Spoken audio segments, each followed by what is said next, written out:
ദോ ആ റോഡിൽ നിൽക്കുന്ന കാന്താരിക്കുട്ടി ഉണ്ടല്ലോ, അവൾ ഡാൻസ് ക്ലാസ്സിൽ പോകാൻ വേണ്ടി ഞാൻ ഒരുക്കി ഇറക്കിയതാണ്. ആള് ചെരുപ്പ് പോലും ഇടാതെ റോഡിൽ പോയി നിൽക്കുവാണ്.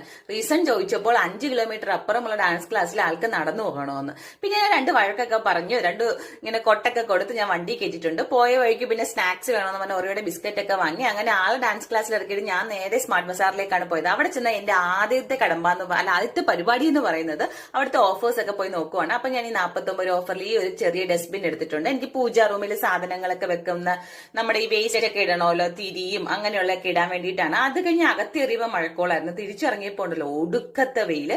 അങ്ങനെ വീട്ടിൽ വന്ന് പിന്നെ ഉച്ചക്കത്തേക്കുള്ള പരിപാടി തുടങ്ങണമല്ലോ, എന്നിട്ട് വേണം എനിക്ക് ഡാൻസ് ക്ലാസ്സിൽ വിളിക്കാൻ പോകാൻ വേണ്ടിയിട്ട്.